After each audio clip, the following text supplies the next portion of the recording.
Salut à tous, bienvenue sur Putain la chaîne Catch pour la preview et les pronostics de WrestleMania Backlash.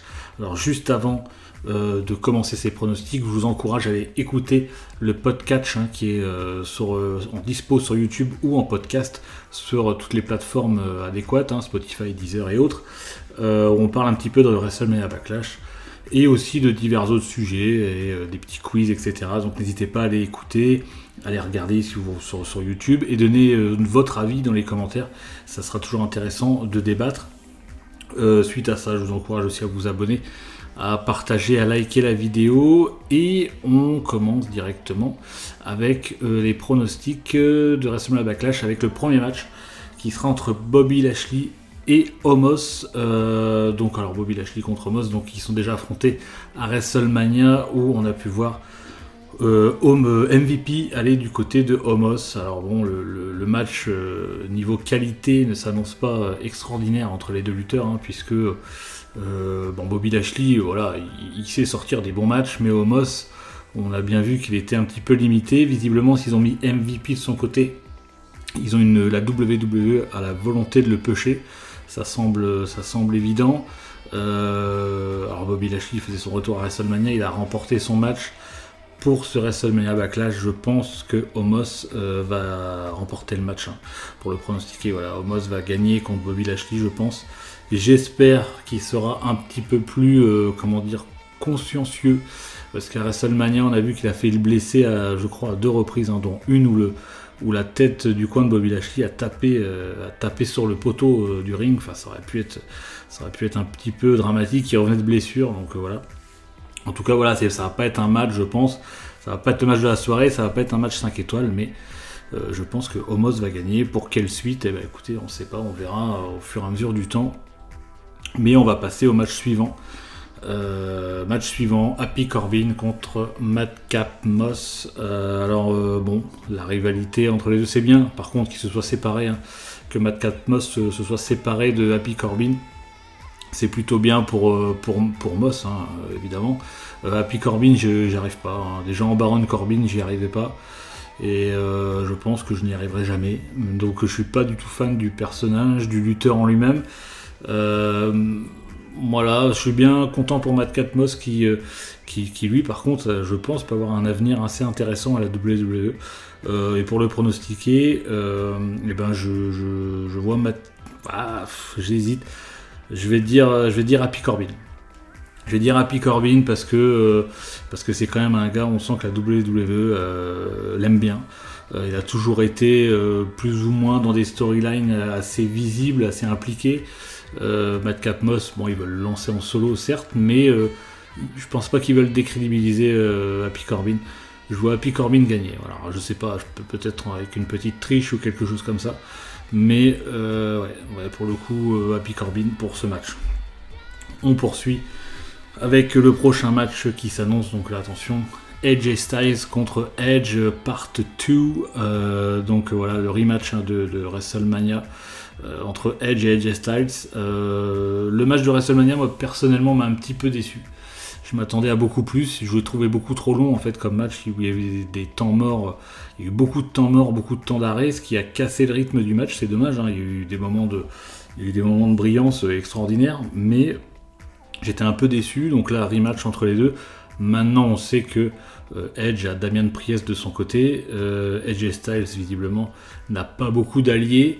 Alors pour pronostiquer, si Edge gagne une deuxième fois, ça serait un petit peu... pour Edge Styles, voilà, ça serait plié. Maintenant, je vois pas trop Edge perdre, puisqu'il lance son clan et du coup, ça serait quand même particulier de le faire perdre. Donc pas évident, mine de rien, puisqu'il a déjà gagné à WrestleMania. Moi, je vois Edge gagner encore une fois. Je vois une deuxième victoire de Edge pour briser Edge Styles. Alors après, est-ce qu'il va rejoindre le clan ? Je ne pense pas.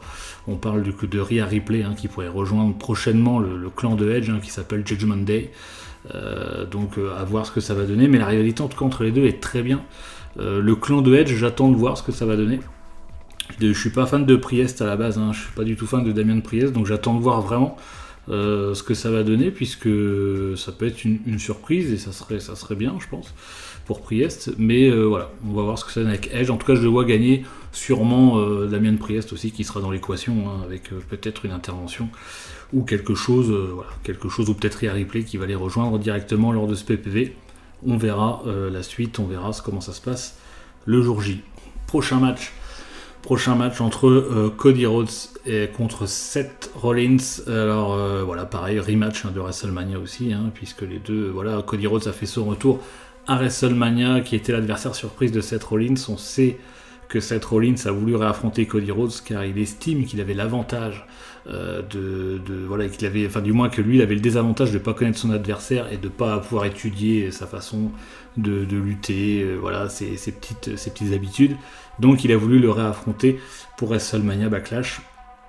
Donc voilà, match entre les deux qui était très bien à WrestleMania, hein. Si vous ne l'avez pas vu, je vous conseille de le voir.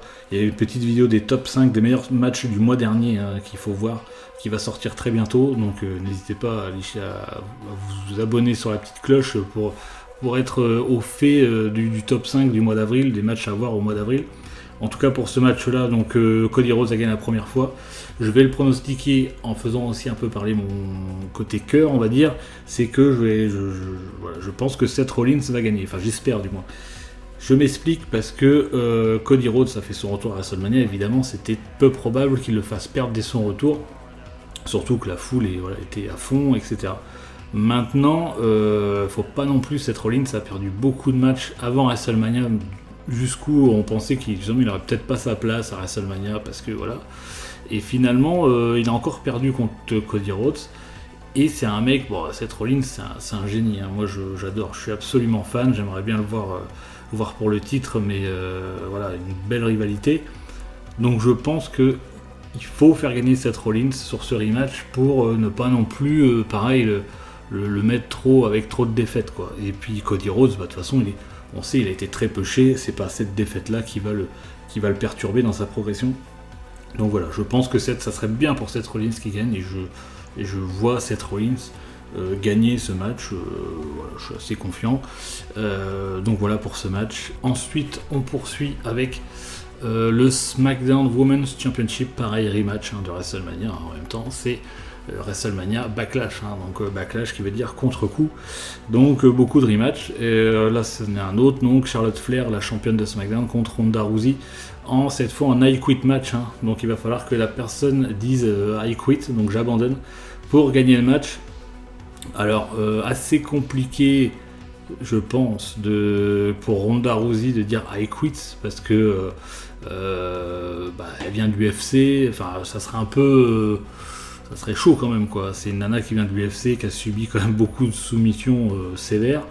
Donc là, la faire abandonner contre Charlotte Flair, ça serait compliqué. Et Charlotte Flair est une spécialiste des soumissions.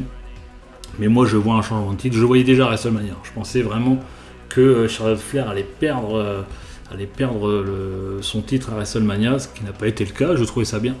Mais là, sur un I Quit match, je pense que Charlotte Flair va devoir prendre sur elle et dire I quit, puisque je vois pas du tout, je vois pas comment ça pourrait être amené que Ronda Rousey abandonne, sachant qu'elle vient de l'UFC et toute la carrière qu'elle a eue derrière. C'est compliqué, je pense, de lui dire que ça soit crédible, du moins, pour que Ronda Rousey dise j'abandonne. Donc moi je vois un changement de titre. Je vois Ronda Rousey gagner le titre de SmackDown. On va passer au dernier match, donc changement majeur sur la carte, où les unifications des titres par équipe n'auront pas lieu lors de WrestleMania Backlash. Alors il s'est pas supprimé, je pense que c'est remis à plus tard. Et Roman Reigns ne va pas défendre son titre Universal, puisqu'on sera en 6-man tag team match. Donc les champions d'Euro, RK Bro, Randy Orton et Riddle, avec Drew McIntyre contre Roman Reigns et les Usos. Donc du coup en 6-man tag team match. Alors les titres ne sont pas en jeu, donc pour le pronostiquer ce match, je pense que c'est la possibilité pour Drew McIntyre et RK Bro de gagner ce match. Donc je vois Drew McIntyre et RK Bro gagner contre The Bloodline. Ce qui est bien, c'est que Drew McIntyre contre Roman Reigns peut amener, je pense, une future rivalité assez longue, un avant-goût avant le PPV en Europe, qui aura lieu donc au Pays de Galles, qui s'appelle donc Clash of the Castle. Voilà, le nom est sorti, le logo est sorti pour ce PPV, donc je pense, moi je vois vraiment une victoire du coup de RK Bro et Drew McIntyre, ce qui serait bien pour mettre un petit peu d'incertitude, d'autant plus que, comme je l'ai dit, les titres sont pas en jeu. Pour l'unification des titres par équipe, je pense que c'est pas supprimé, ils vont reporter ça plus tard. Mais en tout cas, voilà ce qu'on pouvait dire sur ce PPV. Je pense que la carte est quasiment complète. Je suis à l'avant-veille de Raw, donc peut-être un match qui va se rajouter, mais ce ne sera pas un match majeur, comme un changement de carte qu'il y a eu là récemment. Donc voilà, c'était un gros changement. Là, je pense qu'on a à peu près tous les matchs. La carte est complète. En tout cas, n'hésitez pas à vous abonner, à partager la vidéo, à liker, regardez ce qui se fait un peu sur la chaîne. Il y a le top 5 du mois d'avril 2022 des meilleurs matchs à voir qui arrive très bientôt. Prenez soin de vous les amis et un putain de bisou.